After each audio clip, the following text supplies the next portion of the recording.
გამარჯობა მეგობრებო, მოემზადეთ, რადგან დღეს ოქტაგონზე კი არა, კულუარებში ვინაცვლებთ, სადაც ნამდვილი ომია გაჩაღებული. თუ გგონიათ, რომ ყველაზე დიდი ბრძოლა თეთრი სახლის ქარდზე შედგება, ცდებით, ყველაზე ცხელი ამბავი სწორედ იქ არ მოხდება. ილია თოფურია და ისლამ მახაჩევი ერთმანეთს ისე დაერივნენ, რომ მენეჯერებიც კი ვეღარ აკავებენ. ვიღაც გარბის, ვიღაც იმალება, ვიღაც კი უბრალოდ ფასიდებს. სანამ ამ დეტექტიურ ამბავში ჩავეფლობოდეთ, ერთი რამ დაიმახსოვრეთ. კონტენტი უნდა გგვირდეთ ემოცია, სიხარულს, ბრას, გაკვირვებას, რაც გნებავთ, ოღონდ არა მოწყენილობას. თუ ვიდეოს ყურებისას ამბობთ, ნუ კარგი, ესე იგი ის მკვდარია, ჩვენ აქ ემოციებისთვის ვართ. ამიტომ, პირდაპირ ახლავე, დააჭირეთ ლაიქს და გამოიწერეთ არხი. სტატისტიკა მეუბნება, რომ თქვენი 88% ისე მიყურებს, თითქოს სტუმრად იყოს. გახდით ოჯახის წევრი, დაგვიჭირეთ მხარი.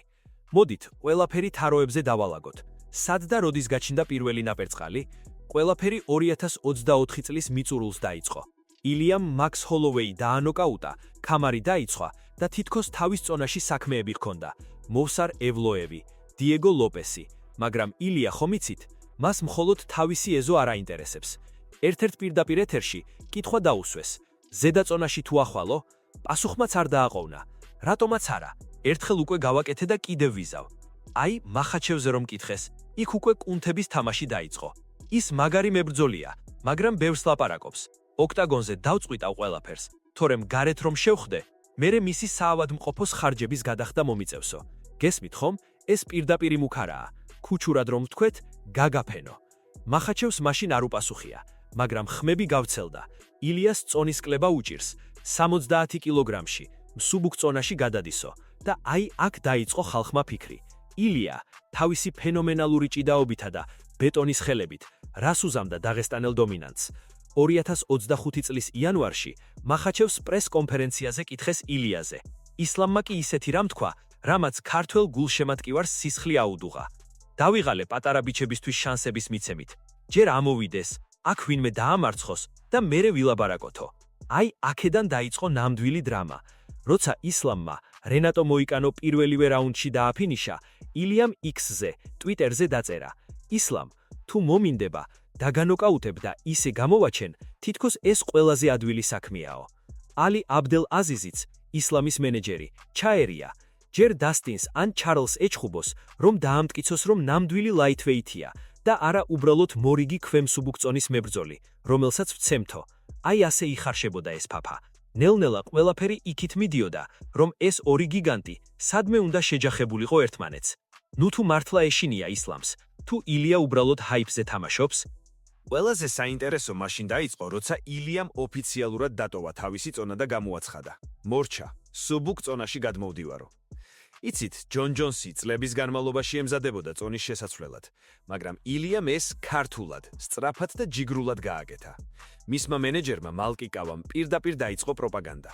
ეს არის ყველაზე დიდი ბრძოლა UFC-ში, ჯონ ჯონსისა და ასპინალის ჩხუბზე ნაკლები არავინ თქვასო. მაგრამ ილიამ უფრო შორს შეტობა. ერთ-ერთ ინტერვიუში ისლამს ამპარტავანი და თავხედი უწოდა. თან დაამატა: ისლამს უკითხავ, რომელია მისი საყვარელი მახრჩობელა ილეთი მეთქი. აი ზუსტად იმ ილეთით დავამარცხებ ხაბიბის თვალწინ და ვაიზულებ ხელი დაარტყასო, დანებდესო. ეს უკვე სერიოზული განაცხადი იყო. წარმოგიდგენიათ დაღესტნელების რეაქცია. შემდეგ მოხდა ის, რასაც ვერავინ ელოდა. 14 მაისს დეინა ვაითმა გამოაცხადა: თოფურია versus ჩარლს ოლივეირა. ილიამ ეგრევე პოსტერი დადო და დაწერა: 28 ივნისს კიდევ ერთი ოცნება ამიხდება. ჩარლს, ბოდიში, მაგრამ ჩემი მიზნებისთვის ვიბრძვი. სამწუხაროა, რომ მახაჩევი გაიქცაო. აი ახ კი ისლამმა ამოხეთქა. განსხვავება ჩემსა და შენ შორის ისაა, რომ მე ჩემი წონა გავწმინდე და მერე გადავედი სხვაგან. შენ კი ორ მებრძოლს გაექცი, ევლოებს და ლოპესს. სუბუქ წონაში შენ არავინ ხარ, უბრალოდ ლამაზად შეკრიჭილი ესპანელი ცოლი ხარ. წადი ჯერ ერთი მოგება მოიპოვე და მერე მელაპარაკე, ბავშვო. თოფურიამაც არ დააკლო. მე კაცი ვარ, შენ კი ლაჩარი. მე ვლაპარაკობ და ვჩხუბობ, შენ ლაპარაკობ და იმალებიო. მოკლედ ჰაიპი კოსმოსში გაფრინდა, მაგრამ რეალობა სხვა იყო. მესამე 17 ტურნირზე ილიამ ოლივეირა პირველივე რაუნდში დააძინა. ისლამმა კი ნოემბერში ჯეკ დელამადალენას 5 რაუნდი სწია. ჩხუბი დამთავრდა თუ არა, ილიამ ისევ დაწერა: ისლამ, შენ გაკლია ის, რასაც ვარჯიშით ვერ იყიდი. ემოცია. ამ თამაშში ყველაზე მოსაწყენი არსება ხარ და დარწმუნებული ვარ დაგაძინებო. აქ ჩნდება კითხვა, ვინ იტყუება? 2025 წლის ბოლოს, როცა თეთრი სახლის, White House-ის გრანდიოზული ქარდი იგეგმებოდა, ყველას ეგონა რომ ეს წყვილი იქ იქნებოდა. Dana White-ი თვეების განმავლობაში გვატყუებდა. გამოვაცხადებთ, მოითმინეთო. ბოლოს კი რა მივიღეთ? მესამე 36 ტურნირის ქარდზე ეს ჩხუბი საერთოდ არ არის. Ariel Helwani თქვა რომ UFC-მ ილიას არჩევანი მისცა. ისლამი თუ ჯასტინ გეიჯი. ილიამ ეგრევე ისლამი აირჩია, მაგრამ მერე თქვეს ისლამს ხელი ნატკნიო. ილია კი ამბობს, ეს ტყუილია ისლამმა მიზეზი მოიგონა რომ არ მეჩხუბებოსო. თუმცა მენეჯერმა მალკიკავამ სხვა რამ წამოაყრანტალა. ფუნზე ვერ შევთანხმდითო. თურმე UFC-მ იმდენი არ გადაიხადა, რამდენსაც ჩემპიონები ითხოვდნენ. აბა დაფიქრდით. ისლამი 5 დღის წინ ვიდეოს დებს, სადაც მშვენივრად ისვრის და ვარჯიშობს. სად არის აქ ტრამვა? თუ უბრალოდ Paramount-ზე გადასვლის გამო UFC-ს ფული გადახდა დაენანა? მეგობრებო, აქ სიტუაცია ისე არეული, როგორც ძველი თბილისის ვიწრო ქუჩები. ერთ მხარეს ყავს ილია, რომელიც ამბობს, მზად ვიყავი, კონტრაქტს ხელი მოვაწერე, მაგრამ ისლამი დაიმალაო. მეორე მხარეს კი ისლამი და მისი მენეჯერი ალი აბდელაზიზი არიან, რომლებიც იფიცებიან, რომ ილიას მხარე უბრალოდ ზღაპრებს ხვება. მაგრამ მოდით რეალობას ჩავხედოთ თვალებში. ილიას მენეჯერმა მალკიკავამ ისეთი რამ თქვა, რამაც მთელი ეს ტრაუმის ვერსია ეჭქვშვეშ დააყენა. მან აღიარა, რომ UFC-მ მათ შესთავეზე ისლამთან ბრძოლა, მაგრამ როცა საქმე ჰონორარზე მიდგა, ორგანიზაციამ მუხრუჭები ჩართო. ჩვენ მოვითხოვეთ ის, რასაც ეს ბრძოლა იმსაურებს. UFC-მ კი გვითხრა, ამდენს ვერ გადავიხდითო.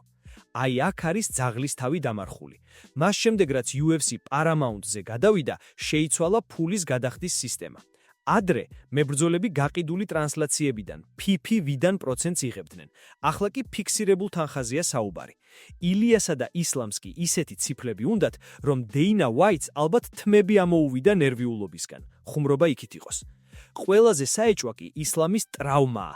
Dana ამბობს, ნატკენიაო, ისლამი კი ვიდეოებს დებს, სადაც ისეთი ენერგიულია, თითქოს მარათონს აპირებსო. ალი აბდელაზიზი კი გპირდება, რამაზანის მერე ყველაფერს ვიტყვი და ილიას ტყუილებს ფარდას ავხდიო. მოდით გულწრფელად ვთქვათ, ეს ბრძოლა ჰაიპმა შეჭამა. ორივე მხარე ისეთ ფულს ითხოვს, რომ UFC-სთვის ეს ჩხუბი წამგებიანი ხდება და სანამ ისინი ვაჭრობენ, ჩვენ გულშემატკივრები ვრჩებით იმედგაცრუებულები. ილიამ შეიძლება კიდევ ბევრი პოსტი დაწეროს, ისლამმაც შეიძლება ესპანელი ცოლი ეძახოს, მაგრამ სანამ ჩემოდნებში ფული არ ჩალაგდება, ამათ ოქტაგონზე ერთად ვერ ვნახავთ. ჩემი აზრით, აქ ორივე მხარე ცოტას აკეთებს. ილიას ალბათ მენეჯერმა არ უთხრა ბოლომდე, რომ ფულის გამო ჩაიშალა საქმე, რათა ილიას ეს გაქცევის ნარატივი გაეგრძელებინა. ისლამი კი უბრალოდ თავის ფას იცავს. სამწუხაროა, რომ ბოლო წლების ყველაზე დიდი ჩხუბი სპორტული ჟინით კი არა, კალკულატორით წყდება. იმედია ეს ქრონოლოგიური გარჩევა დაგეხმარათ სურატის დანახვაში. მინდოდა ეს ორი ისტორია ერთად შემეკრა, რომ გცოდნოდათ საიდან სად მივედით. კიდევ ერთხელ შეგახსენებთ, არხის გამოწერა და ლაიქი. ეს ჩემთვის დიდი სტიმულია, რომ ასეთი დეტალური გარჩევები კიდევ შემოგთავაზოთ.